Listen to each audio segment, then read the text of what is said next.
Hello everybody and welcome to the next segment of our discussion on cement and concrete. In the last segment we had an extensive look at cement, the types of cement, the properties of cement and what kind of tests we perform to assess the cement properties. In this segment we'll take a look at the aggregates, which are the other important ingredient of concrete. Now first of all, in the past, as you know, a lot of construction was done with stone, and there were obvious advantages for having doing the construction with stone in the kind of structures that were built in the past, like forts, uh, temples, monuments, and so on, which required a really stately, kingly look, right? In such cases, they worked with exquisite blocks of stone, which were free of defects, which were really large blocks. They were placed one above the other, sometimes jointed, sometimes they were dry jointed, and ultimately the stability of the structure was governed primarily by the sheer mass of these rocks.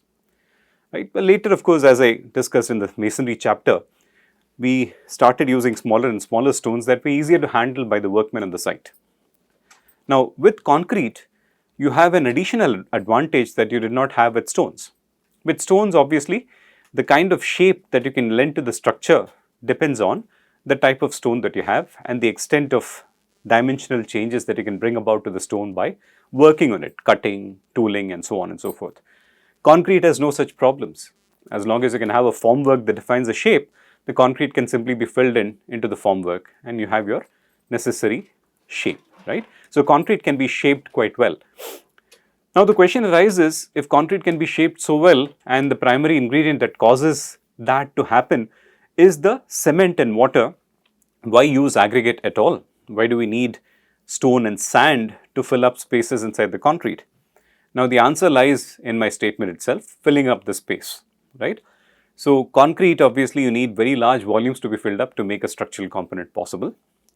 If you just made it with cement paste, obviously you'll have to use a lot of cement and that would be extremely expensive, because in concrete the most expensive ingredient is the cement, right? So if you put a lot of cement in, your concrete becomes automatically very expensive. The second problem with cement paste is that with time the water dries off, leading to shrinkage of the cement paste, and that will lead to cracking. Now, this is quite common.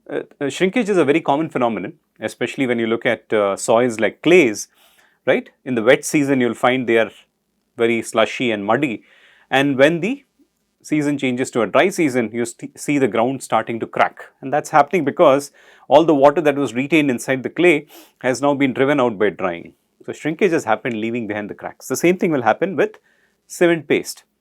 Now when you start putting the aggregates inside, sand and stone, that essentially restrains the change in volume.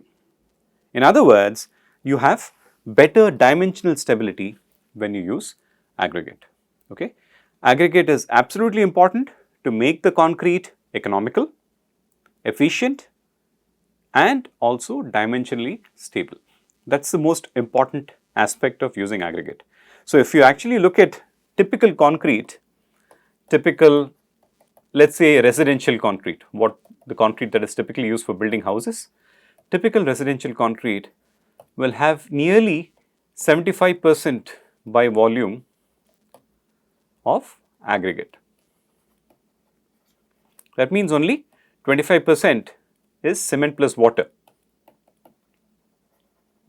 So, a large fraction of your residential concrete, low grade concrete, will typically be aggregate. And that's because such concretes are typically low grade, low strength, and they'll have a lot of problem with shrinkage. So, more aggregate will prevent large amounts of drying shrinkage from happening. Okay, so aggregates are absolutely essential, otherwise the concrete will become very difficult to manage with respect to dimensions or with respect to the cost. Okay, now we use large quantities of concrete. We've discussed this before in the introductory lecture that concrete is the second most consumed material in the world.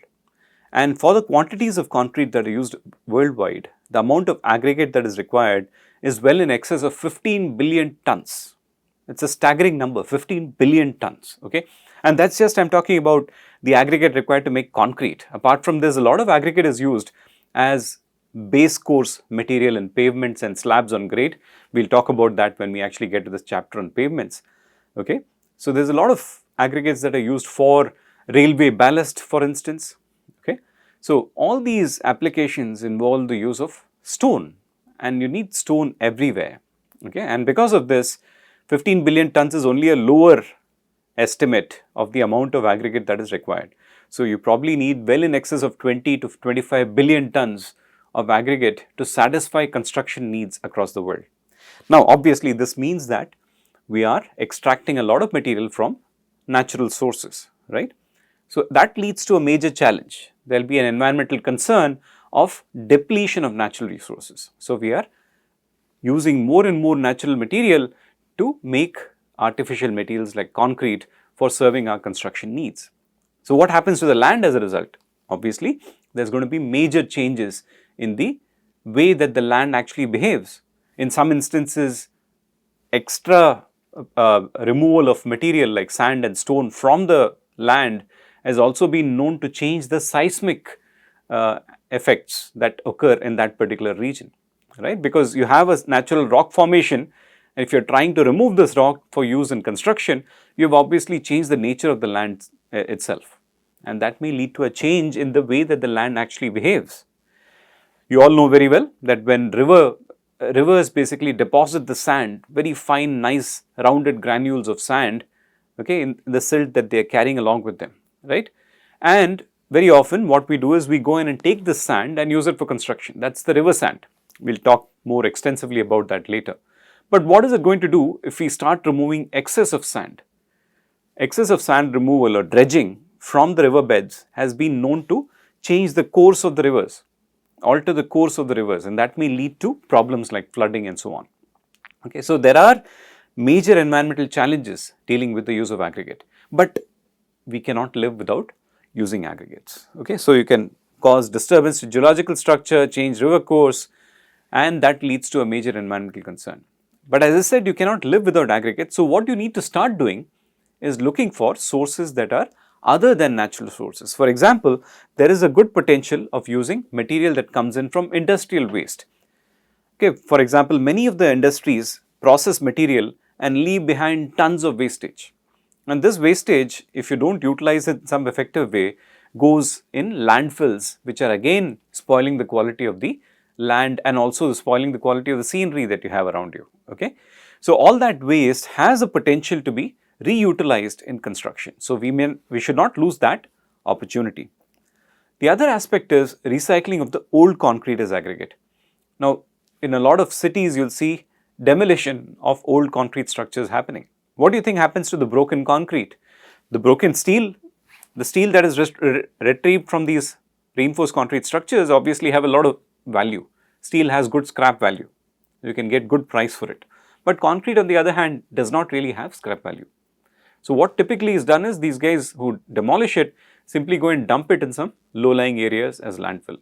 Again, this is actually a wrong thing to do from the purposes of environment. You can have some low-lying areas that require upfilling, but putting construction debris is possibly not the best way to do it. Okay.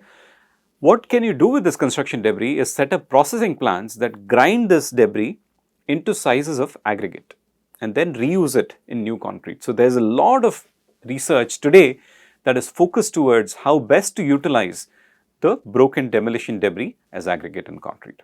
Okay, so, this has to be the aspects that we need to look at in future. Okay. So, the future will depend on how well we utilize the waste that is coming from industrial sources and the waste that is getting obtained from demolished concrete to be used as aggregate in construction. Okay. Now, how do you classify aggregate? So, I said earlier that concrete is a mixture of cement paste and aggregate. Aggregate itself is composed of coarse and fine aggregate. Okay. So, coarse means obviously larger sized aggregate, fine means smaller sized aggregate. So, obviously you can classify based on size, you can classify based on source, whether it is a natural aggregate or a manufactured aggregate. Okay. Then you can have shape and texture, round aggregate, angular aggregate, aggregate with a rough texture, aggregate with a smooth texture. So, all that ultimately goes into affecting the properties of the concrete. So, let us look at how that actually happens. Now, first of all, based on size, we define aggregates as coarse aggregate and fine aggregate. the dividing size essentially that we consider in construction is nearly 5 millimeters, or to be more precise, 4.75 millimeters. Of course, this number obviously is derived from the size of the sieves that were created in the old English system of units, that is the inch system. Because of that, we have this vague 4.75 millimeter size. Nevertheless, this has now become a standard to classify any material that is above this size as coarse aggregate and any material below this size as fine aggregate. So, coarse aggregates typically are 40 millimeters to 4.75. Now, of course, in very large mass concrete structures like dams, okay, where we have very large chunks of concrete to be put and not necessarily much requirement of strength from it, in these cases even 150 millimeter size aggregate is used. You can use 80 millimeters, 150 millimeters and so on. But for general purpose construction, dealing with foundations and building superstructure, we will rarely go with more than 40 millimeters. In fact, for the most part, we will actually even be going with only 20 millimeters. We will not go much more than 20 or 25 millimeters at the most. But you can use in some instances 40 millimeters also. Okay. Fine aggregate on the other hand, as I said, most commonly used fine aggregate around the world is river sand. So, river sand is generally well graded, that means it has got a range of sizes from very fine to the coarse size. Okay. And the size ranges typically that you see in sand are ranging from 4.75 millimeter, obviously that is the upper limit of sand, to 75 micrometer or 0.075 millimeter. So, the smaller size particles can create some problems later in the concrete, I will talk about that later. Okay. Or you can also obtain fine aggregate by taking the stone and crushing it into a smaller size. You get what is called crushed stone sand. Okay. It is made by crushing stone to sand size. But please remember, this crushed stone sand is not equal to manufactured sand.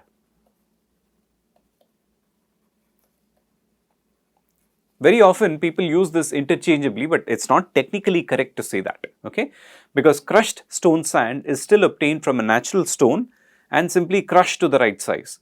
Manufactured sand on the other hand is obtained from a source that is not natural, I will talk about that in just a minute, and then processed to aggregate sized. So, that is a little bit different, manufactured sand as opposed to crushed stone sand. Okay. So, the correct terminology to use is crushed stone sand or CSS. Very often manufactured sand is given this terminology M sand. If you go to the market, people talk about river sand or M sand, but what they are actually talking about is only the crushed stone sand that is used as a substitute to river sand. M sand is nothing to do with what I typically call as manufactured sand in the true sense of the term. Okay. To really get this distinction much more clearly, you need to read the standard IS 383.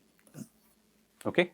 IS 383 is the standard for aggregates in concrete. It talks about size, shape, texture, it talks about source and so on. So, based on that you can figure out whether the material that you are using is fine aggregate based on river sand or crushed stone sand or manufactured sand.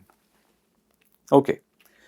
So, again as I said, the source can be from natural sources like riverbeds, right. You can collect the material from riverbeds or you can collect it from quarries, right. Stones are typically broken out from quarries.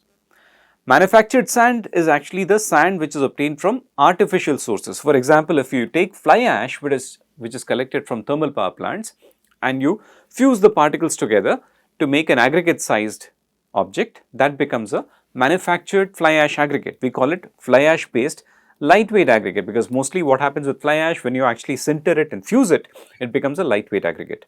More or less like brick making actually, that is what you are doing with preparing fly ash based aggregate. Instead of molding it into a brick shape, what you are doing is simply rolling the particles so that they fuse together to become rounded aggregates, and then you burn that at a high temperature, sintering basically, to get your lightweight aggregate. The other possibility is using blast furnace slag. Many of you are aware of this blast furnace process where pig iron is obtained. So, we add limestone as a flux to reduce the temperature, and that causes the calcium oxide in the limestone to combine with the impurities in the iron ore in the form of silica and alumina and float on top of the iron as slag. And that slag, if you cool it it becomes solid, and then when you crush it to aggregate size, it becomes a blast furnace slag aggregate. Okay. So, you need to be aware of natural sources and manufactured sources. And what happens as a result of these sources? One is it affects the shape and texture. As you can rightly imagine, when you have a flowing water above the aggregate, so the aggregate that you get from riverbeds will have a nice and rounded shape, because the water, weathering because of the water, has completely rounded the material, right? And secondly, because of this constant action of the water, the surface texture also will be very smooth. Okay, it will also be very smooth. In a quarried aggregate, you are basically breaking large blocks of rock and crushing it into smaller sizes, so you get angular aggregate, and generally these angular aggregates will have a rougher texture. Okay, so that will affect the properties of concrete. We will talk about how that happens later. The level and type of impurities that are present are also governed by where you are getting this aggregate from. Okay, very often when you have a quarry, in between the deposits of rock, you may have deposits of organic material, right? You may have deposits of clay. So, a lot of the impurity that may come in along with the rock could be based on clay and organic material. Indeed, if you look at IS 383 for different sources of aggregate, it will tell you what to check for in terms of the materials that are not allowed to be used for aggregate and concrete. Okay. The other thing you need to look at is also the fact that when you have a river sand, okay, when you collect aggregates from riverbeds, you need not just have sand, you can also get coarse aggregate from riverbeds. So, when you get from riverbed, when you get the coarse aggregate, that is called gravel. Okay. We typically call the coarse aggregate obtained from riverbeds as gravel. And typically, they will be pebble type, they will be rounded and very smooth in texture. Okay. Now, in the case of a riverbed, what will happen is the kind of rock or the mineralogy of the rock that you get will be varied, because this river basically carries all kinds of rocks with it. On the other hand, the rocks that you get from quarries will generally be of the same type. So, if you are in a granite quarry, obviously you are not going to be finding limestone. If you are in a quartzite quarry, you will not find sandstone. So, what I am saying is, in a quarried aggregate, your type of rock will be more or less uniform, but in a riverbed gravel, you can get a mixture of different types of rock. So, just giving you some example of quarried aggregates. Typically from the quarry, the aggregates are broken down into smaller sizes and fractioned into different sizes, okay, and then stored as heaps. Okay. This is a fly ash based aggregate. You can see how rounded it is. That is because the particles have been made to pelletize. So, you basically have to pelletize the particles, make them into small pellets, okay, and then sinter. That means burn at high temperature. And that fuses the particles more or less like how it fuses the silica and alumina in a brick, right? Same ceramic bond formation takes place, and then you get sintered fly ash aggregate, which is a good lightweight aggregate. So, as I said, your shape and texture will determine the properties of concrete that you get with it. So, what are the different shapes? You have rounded shape versus angular shape. As I said, the natural sources will give you rounded shape, whereas the natural quarried sources, which are broken down into smaller sizes, will get the angular shape. Again, the riverbed gravel will be both rounded and smooth, whereas the quarried aggregate will be angular and rough. And what might happen depending upon the type of crushing that you use, the type of crushing of the quarried material may result in flaky and elongated aggregate. So, we typically expect the aggregates to be almost equidimensional, right? Even if it is quarried, the process of crushing should be such that we get more or less equidimensional material, right? But flaky material is when you have, so if I am taking a isometric view of the flaky aggregate, what I am trying to say is it has got a very large area on the surface, but the thickness is very less.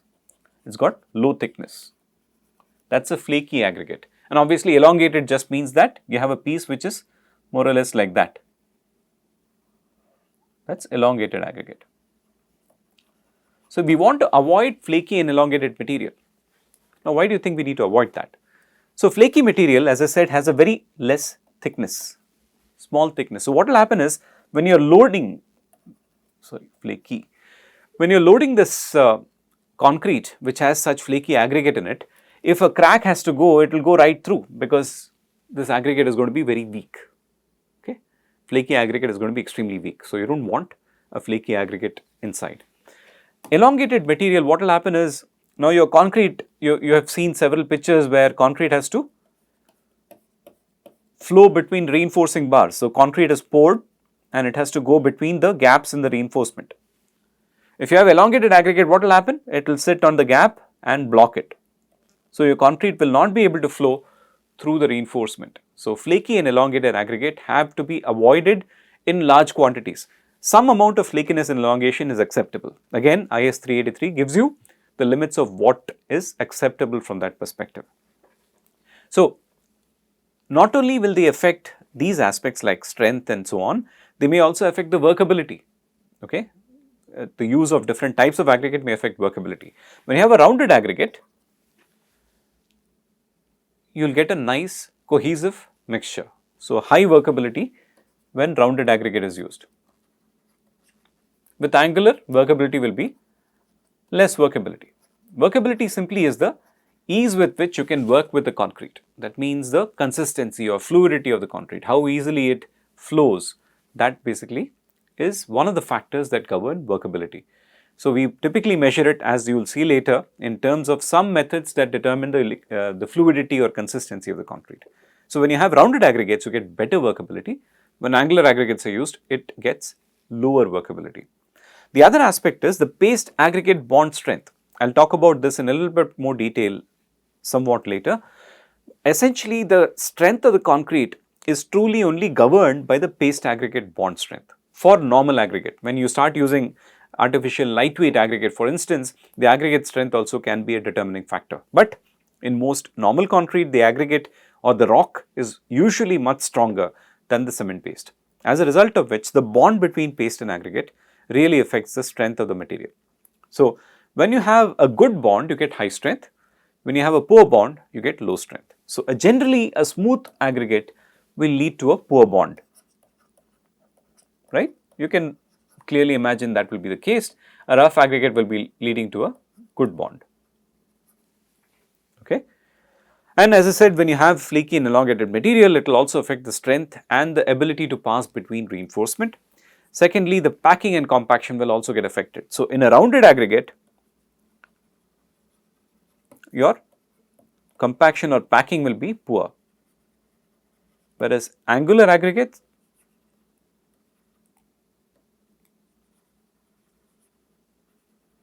will give you good packing. Why is that? Again, you can readily imagine, let us say you have a container and you put steel balls or glass marbles of a certain size into that container. So, when these marbles occupy positions, they will have a lot of voids between them, a lot of gaps between them. The same thing you try to do with irregular pieces of stone, you will see that you will be able to fill in a larger volume of the container with the stone. Okay. So, that is naturally because the angular material simply goes into gaps quite easily, whereas the rounded material is not able to do that. Okay. Now, of course, it is not just the fact that it is rounded or angular that will affect the packing. The other aspect that will affect the packing is also the distribution of particle sizes. What are the different sizes available? I will talk about that also in just a minute. So, what are the relevant properties of aggregates that need to be tested in order to qualify the aggregate as suitable to be used in concrete? One is, of course, the crushing strength of the aggregate. Now, in most concretes, the crushing strength does not become a major factor. Nevertheless, this is something we need to have an idea of. Okay. The modulus of elasticity of the aggregate is important. We will see why. The hardness, impact and crushing resistance is important. Specific gravity, the gradation, that means the range of particle sizes that you have. The bulking of the fine aggregate can absorb moisture and then increase its volume. The soundness of the aggregate, the ability to retain its volume in difficult circumstances. And then the presence of impurities. We already talked about the fact that in some cases you can get impurities like organic matter or clay, which may affect the quality of the material. Okay. So, if you look at the parent rock, obviously the parent rock could be of different types, let's say granite, limestone, quartzite, sandstone and so on. What happens is the parent rock has been subjected to some type of temperature and pressure type environment, okay? And that once you start breaking it down, whether you have an igneous or a sedimentary or a metamorphic rock, the kind of crushing will produce different types of sizes, shapes and textures of the aggregate. So, we already talked about the fact that that will affect the concrete mixture proportioning, and it will also affect the workability and the fresh properties of the concrete. The other hand, the other aspect of aggregate that is important is its porosity or density, and that porosity or density is one of the components that describes the microstructure of the material. That means the structure at a microscopic level, okay. The microstructure also is determined by the mineralogical composition, whether you have minerals of the type which are feldspar, quartz, plagioclase, and these are the different types of minerals that could be present within the rock, okay. And those will also have interesting effects in terms of how it affects the properties of concrete like strength, abrasion resistance and soundness and so on. Just to give you an example, so if you take igneous rock, one of the most popular igneous rocks is granite, okay. Now the other igneous rock that is similar to granite but has much larger crystals is called pegmatite. Now interestingly, while the strength of both is more or less equal, the abrasion resistance of pegmatite is poor as compared to granite because the crystals are larger. So what will happen is when you abrade this material, the crystals will get dislodged easily. So coarser grained materials have a poor abrasion resistance. Okay, so the formation of the material, the mineralogy of the material determines its properties, and that will affect the properties of the concrete that you get. That's the ultimate strength, the abrasion resistance, the durability and dimensional stability of the concrete. Let's take a look at these tests in a little bit more detail. Of course, the tests themselves are covered in an Indian standard IS 2386. Very important for you to go through that standard to understand what are the different tests. Many of you will have actually laboratory classes also to talk about these tests. Okay. So, as I said, the crushing strength of the aggregate usually does not come into the picture because for most normal concrete, the paste aggregate bond governs the strength, and in such cases the aggregate strength is generally much greater than the concrete strength. Now when you start going towards higher strengths in concrete, or you strengthen the paste aggregate bond to a large extent, what then starts happening is your aggregate strength becomes almost equal to your concrete strength, or the concrete strength starts catching up with the aggregate strength, right. So once you break a normal concrete, what will happen? Those of you who will do this experiment later will see that when you break a normal concrete, let's say of strength less than 35 to 40 megapascal,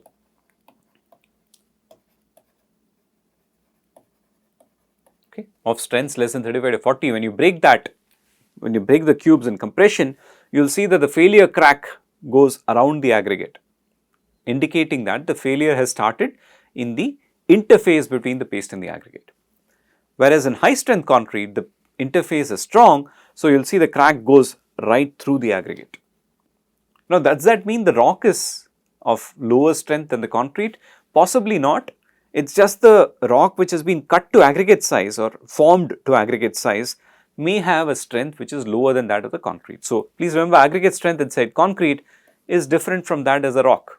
So if you take the aggregate as a cube, let's say you take a cube of granite and test it, you will get much higher strength than 150 megapascals because granite has that strength.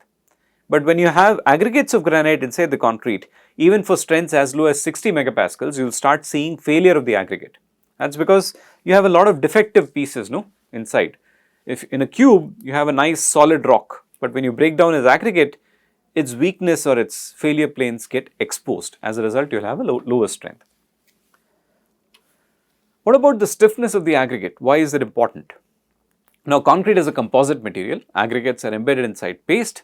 So when you start loading the concrete, right, when you start loading concrete, I already talked about the fact that stiffness of the aggregate is generally much more than stiffness of the paste.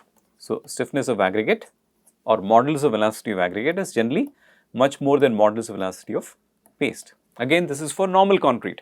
When you start strengthening the paste in high strength concrete, it becomes more and more equal.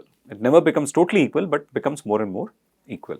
So what will happen now is, when there is a large mismatch or one stiff material is there, other less stiff material is there, when you start loading this, okay, the load distribution will be such that the stiffer phase will get more load.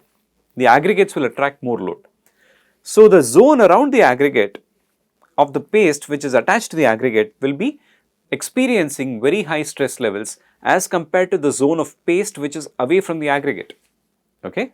So at very low load levels itself, so here for example, this is a standard picture you see in many textbooks on concrete.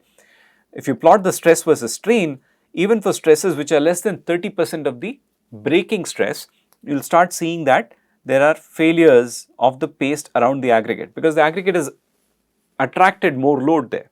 Okay. As the load becomes higher, as the load level becomes more and more, I am sorry, this was 50%, so this is 30%. This is so aggregates, the zone around the aggregate has cracking already. Okay. When you increase the load, the cracks around the aggregate become larger. So you can see the aggregates, the cracks around the aggregates have become larger. When you further increase the load to 75%, the cracks that were around the aggregate have started going out to the paste, into the paste. Okay. And then close to failure at the stop point here, what is happening is these cracks have started forming networks. So you start forming a crack network which basically leads to a complete collapse of the concrete. So the more mismatch between the modulus of the paste and the aggregate, the greater the initial cracking that you get. Okay. The lesser the mismatch, the lesser will be the initial cracking. So this will affect the overall load carrying capacity of the concrete itself. Okay. And cracking is generally more when the aggregates are angular and rough. Okay, because then what will happen is any movement of the paste also will be restricted by the bond between the paste and the aggregate. So when the aggregates are angular and rough, the cracking is going to be more as compared to rounded aggregate. Okay,